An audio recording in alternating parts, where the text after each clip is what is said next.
our goal with everything that we put out is singular.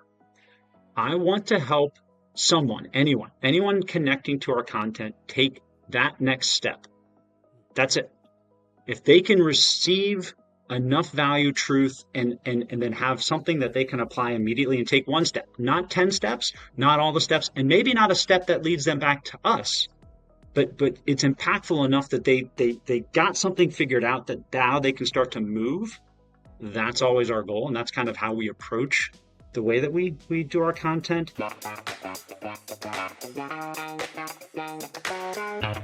Hello and welcome to another Top Advisor Marketing Podcast. I'm your host, Matt Halloran. So I met our guest today at MDRT. We were on a panel together, which I feel wildly honored that I was even asked to moderate the three people who were on stage. But Brian had said so many fascinating things that a couple of them had audible gasps in the audience that was like, okay, this dude's got to be on the show because we're going to be talking about things that we really haven't really covered on the show before. So Brian Haney is our guest today. Brian, as I welcome you on, can you tell everybody a little bit about your practice and maybe just a little bit about why we were on stage together? And then we're going to dive into our big question. Yeah, absolutely. And Matt, again, I had a great time in Vancouver with you. That was, I think, from what they were telling us, one of the best attended sessions of the entire conference. And it was just an awesome experience. So glad we could do that together. The really fast version of our practice and kind of the one that I think hopefully the audience will resonate with the most is I've run a kind of a full service um, insurance and benefits practice. It's built around so employee benefits, property and casualty. Yes, we do kind of wealth management, investment management, individual insurance, that kind of stuff. But that's a very small subset of the primary elements of our practice, fully independent, and it's a family owned practice. So I work with my father and my younger brother. We are the three principal members, principal producers, all that kind of stuff. What is really unique about us is that probably 80+% of our clients are in one market, and that is the association marketplace. And so I think a lot of people are familiar with what an association is. If you're a member of NAIFA, FPA, what have you, industry organizations that represent either the practitioners or sometimes you'll have trade organizations. But we have specialized in that marketplace.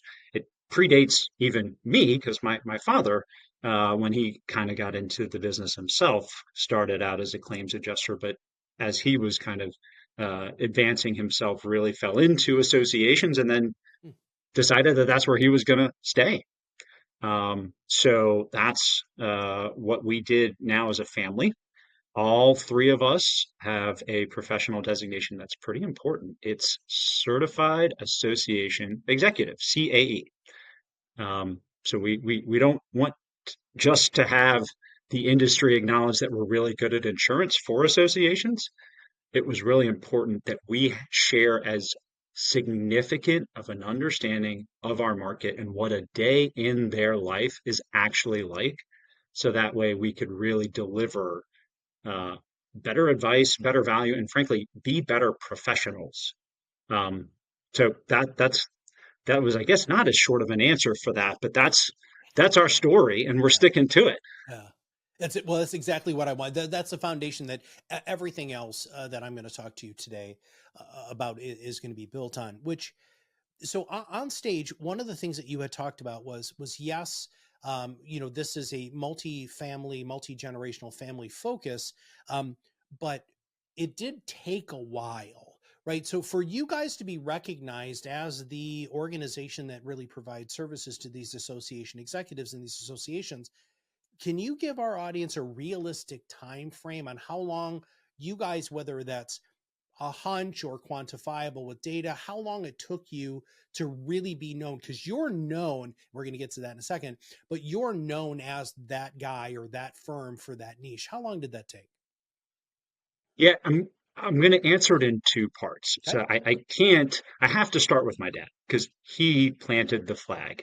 And if anybody wants to know what it's like to become the gold standard, he figured it out. He set that peg, and he'll tell you there was intent behind it, but his heart and his approach was really just always about really just caring for the market that he had these relationships with, and really wanting to understand them, not understand what he needed to do for them.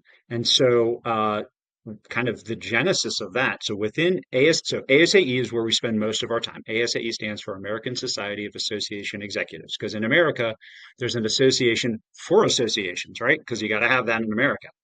And so that's the sandbox we play in. Um, Within that community, there is a group of thought leaders called the ASAE Fellows. And it's a very small group, highly visible leaders that it's an invite only. Usually, year over year, there's anywhere from maybe 4 to 6 that get to be invited to become fellows. And so my father was one of the first non-association people to be invited to become a fellow. So they kind of broke the mold with him. And that was back in 1992. And I'm not going to tell you how old I was then, but let's just say I was not a practitioner at that Yeah. stage in my life. Yeah. Um, so that kind of is a pretty seminal moment where this industry that you're spending all this time in is now recognizing that, oh my gosh, not only do we think you're a thought leader, but we want you to be in this really small community of leaders because of the value that you provide to our community, not because you're this awesome insurance or financial services person that we like a lot, which was also true. But that was a big, I mean, so that kind of he set that, he planted that flag. He has tremendous relational equity. He's so well thought of. When we came back together and formed our company as a family, we certainly traded off of that. But I think where we really accelerated things and to get more granular and to give people a better timeline, we went through a significant rebrand. I would say it was about 10 years ago, where we understood where we came from. We had that history. We were all, now in this, but we recognized that in order for us to really succeed, to grow, to market, and to be what we wanted to be, we had to look differently about how we were operating in terms of how we were being presented. Because just knowing people in the marketplace or just being known and having good relationships, it's great, but it's not enough. So we took an audience centered approach in that rebrand, did some really cool things, created an entire visual identity, uh, decided we were going to go all in on a mascot, which was also really cool and part of that strategy, which has paid a lot of dividends because it allows us to stand out and be unique and express parts of our personality in a professional way that has been really valuable. Um, and then do things like get the industry's designation. So we all committed to that. And I think the last piece was for that CAE exam, to take that exam. There's a big exam book, as you would imagine, right? The section on risk management for that book is authored by none other than the three of us. So, and we didn't do that to market ourselves. We did that because that's a give back to the community, because as thought leaders, we want the community to have that information. This is what you need to know to manage risk as an association professional. That's why we did that. And obviously, yes, that has benefit for us from a expertise and a marketing standpoint. But those were kind of some really significant components. Now, how does all of that come into in terms of a timing and a turnaround thing? You know, it was several years, I think, before we really started to see the measurable material results of this rebrand. From, when we did it, it was probably at least 2 years where I could turn around and tell you, Matt, look, I think now all of the stuff we've been trying to do in terms of our presence and helping people to get to know all of us, not just our father, who they had known in other contexts and under different, company identities. Now it's the three of us, and we're all partners. We're not juniors and seniors. People see us on the level playing field. They get to know us because we each have different strengths and weaknesses. So it took some time, but fast forward to, and I mentioned this to you before we got the show started. We did this so well that we were thankfully able to successfully sell our practice as of May 1st of this year. So I can tell you that if you build it right, you build in so much more intrinsic value than you can even recognize. Yeah. So I'm going to stop there because that was a lot. Yeah, I remember talking to my friend David Grow Jr. This was many, many moons ago after he had started Succession Resource Group, and he and I were on stage together, and we were arguing about something, and the argument was that if you have a niche and if you have a great brand, a recognizable brand within that niche, and you have a predictable flow of prospects coming from that niche, I believe that your practice should be valued at a much higher multiple than somebody who only works with referrals or who only does seminar marketing or things like that. I'm not saying referrals or seminars are bad. I'm just saying that this would be more valuable. And Brian, you guys are living proof of that. People are we're actively coming to you and saying, you guys have built a business. It's beyond you. And so now it's worth even more. But one of the things that you had said in the process of building is that you really need to build the business based off of, and I'm going to read this. You wrote this really well. Create a business development marketing plan that is built around your audience, not around your practice. Because so many of us just get so focused on the practice that we don't really look at it as audience or business. So could you dive into that? Yeah, it's, you will end up still covering and dealing with a lot of the same stuff that you do in any kind of business development and marketing strategy. So, uh, it's really just a different paradigm. Why we have the reputation and brand recognition that we do is because we want to know if we're sitting on the other side of the table from our ideal clients, what is it like for them to want to work with us to begin with? Like, what are they really looking for? What is their experience of our services like? Why do they select one broker or professional over another? And what are the things that they really need from us?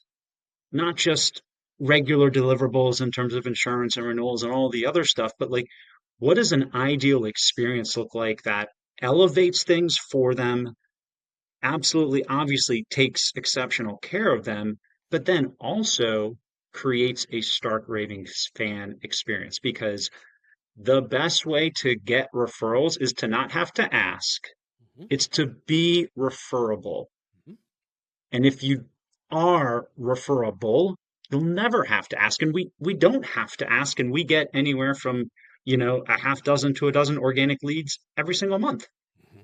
without doing marketing, without doing a spend, without having to go through all these things. And yes, we do have, you know, things that we do in terms of content creation and all the other stuff to position ourselves in the marketplace. But it's not because we're trying to go out and create all these lead funnels. That's not it at all.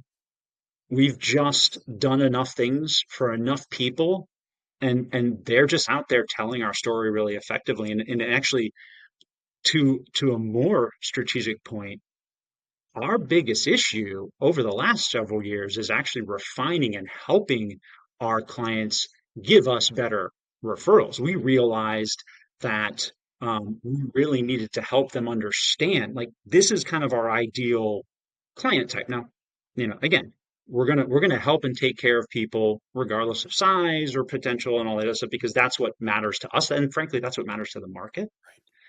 Right. But that was something that we actually had to continue to kind of, not just as we're marketing in terms of who we're targeting, but really, like, the people that have been, singing our praises, just to give them a better idea. Like, if you're talking to this type of person, that's really the best. Mm-hmm. And that was again a strategy that we've continued to go through and refine. So it's, Yeah. you know, when you start with that person in mind, and they tell you, literally, they tell you, this is what you need to do Right. for me to think you're awesome and amazing. Yeah. I mean, what else? There you go. Like, you're done. Yeah. Well, I think so many advisors are just terrified to ask that question. I have to unpack like 8 things that you said there. I'm not going to get to all 8. But the first thing That's is you okay. talked about the fact, and we talk about this all the time, skeptics to fans, right? You are not talking to anybody who's skeptical of who you are and what you do because of your content strategy. You have the social proof plus the association proof, the designation proof, and the commitment proof. All of those things are ticking those boxes. So you're really, really talking to fans. So when you build such a strong brand and you have such an amazing offering that is fundamentally unique and different to your niche, that's when you're right. You are known as that person. And so any of your marketing spend is really built there to reinforce those messages instead of going from that stop all the way forward. Now I have to rewind something because as eloquently as you answered my previous question, you didn't actually give us a time. And so you said 1992 was the time that your dad became a fellow. How long before 1992, when your dad became a fellow, was he really working to achieve that? Was it like 3 years? Was it 1 year? Was it 10 years? How long was he dipping his toe in this niche before he got that recognition? Do you know? I want to give you a really good, solid answer. I don't know that I have that. I can tell you this, that he had built a very successful business and earned that reputation for probably at least a decade prior to him becoming a fellow. So you could tell it was already, proof positive. And the fact that he became a fellow was just kind of like the icing on the proverbial cake of Gotcha. who he was. Um, and so I think, and when we kind of planted our flag as the Haney company, Mhm. we really we had a few misses kind of getting out the gate for a couple of years until we really went back in and said, oh, we got to clean all this up. We got to do a formal rebrand and all this other stuff because, you know, it's the brand that makes all the difference. It's not all of the other stuff. Like in the absence of a brand, we're just practitioners that look, sound like, and act like everybody else. Mhm. Doesn't matter how good we are, right? Or if we're the best in the room. Like without a brand, we don't have that compelling reason for somebody to want us and then to stay with us. So that was such a major emphasis of us, and it did. I think it paid pretty quick dividends in terms of 2 years seems like a long time, but for something that has such significant material impact. Like I'm glad that it was only 2 years versus three, 4, or 5. So I guess we did a few things right. I think for my dad, he it's very interesting, Matt, because he's been in this market for so long and he has so many friends. These again people that, I remember growing up were at, holiday parties and all the other stuff, which by the way, as a total funny aside, it was a little awkward when we kind of got started because there were a couple meetings where people would come over and be like, "Oh, I remember when you were this tall." And I was kind of like, "That's great. I'm not that tall anymore." And this is going to be interesting. But we worked it out. We got through it, obviously.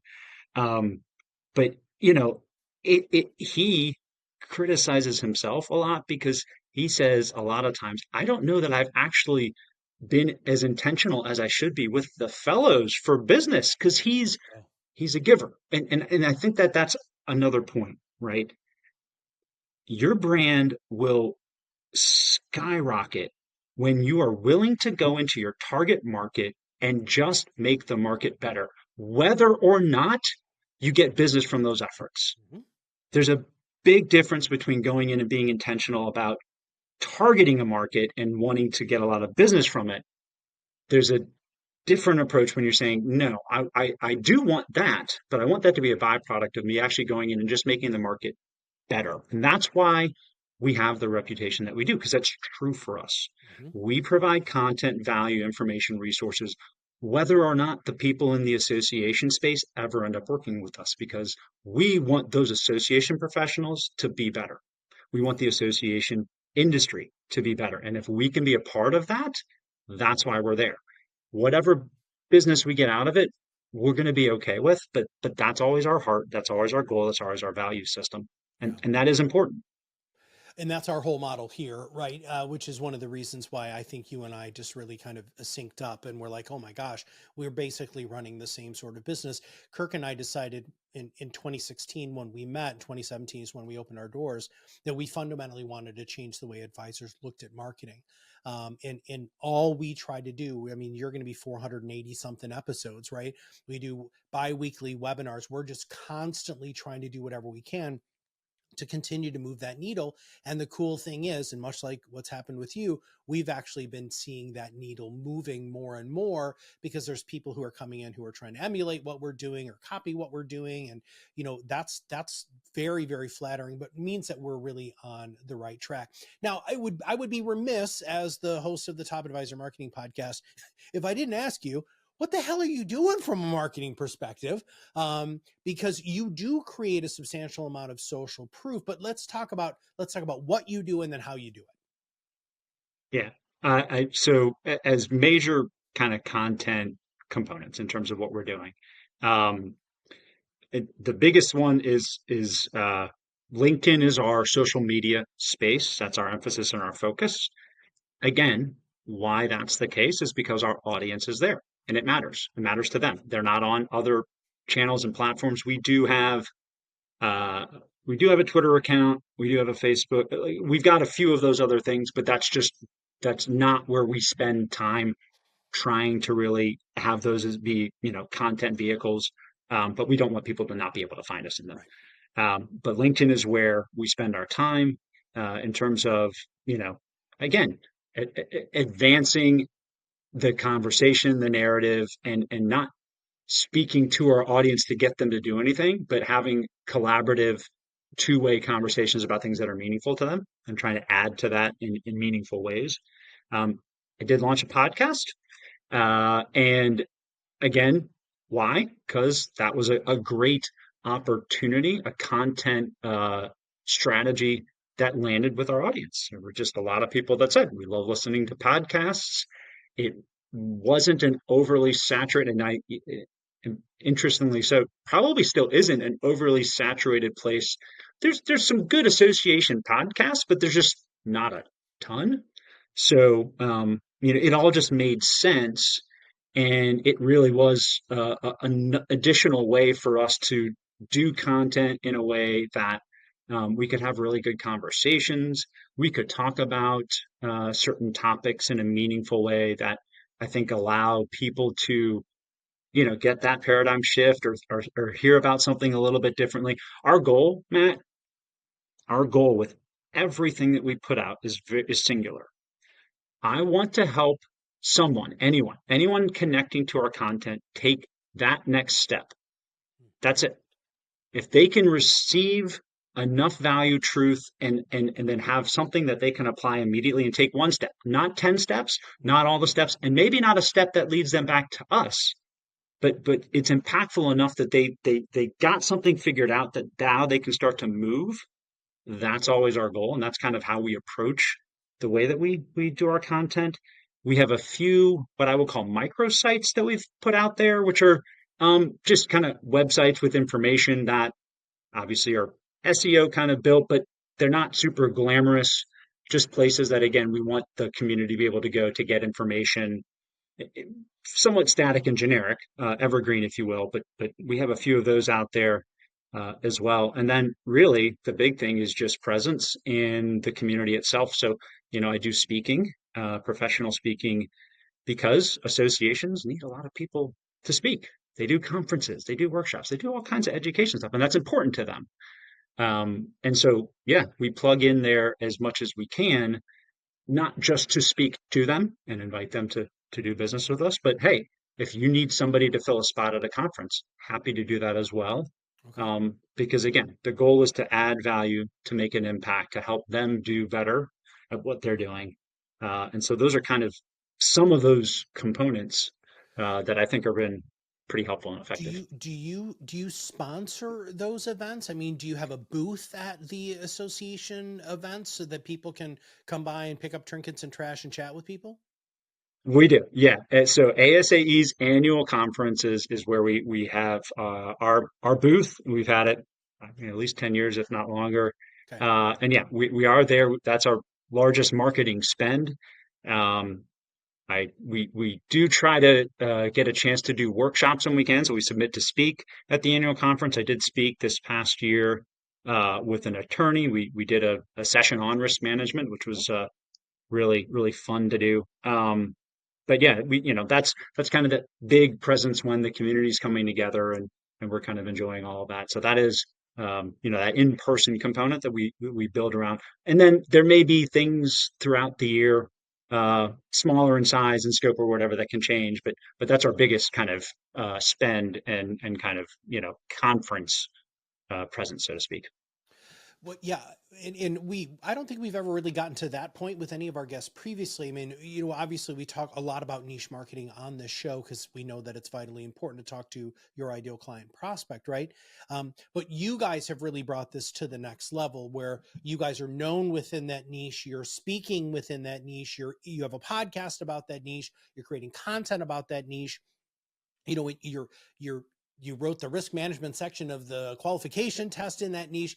I mean, and I wanted to make sure, Brian, that we ticked all of those boxes that I remember talking to you about it on stage when we were in Vancouver. But I'm going to ask you my favorite question, which is, what should I have asked you that I didn't? I think maybe a question about the mindset shift to Ooh, be to be a really effective branded financial professional in a niche. all right. So I think the mindset shift is not one of industry expert or not one of specialist or any of the things that I think again are all true, important, and have value. What really made the difference for us is we wanted to be thought leaders. And so there's a big difference between specialists and experts and all this other stuff and a thought leader, because a thought leader is someone that has all of those dimensions that people go to, Mhm. right? Industry icons that, because of who they are and what they've done and how they've helped the industry, the community, and demonstrated proof positive their continued commitment to that and their expertise, that's what people see and want to and gravitate to. And so that's really been a focus of ours is we know we are thought leaders. We do want to be seen that way, and we want to enter the community, the association space that way. So that way we can bring that value, we can elevate things for the community itself.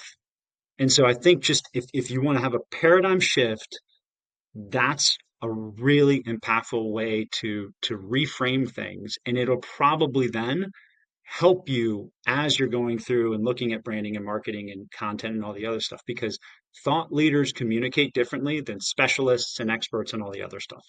Yeah.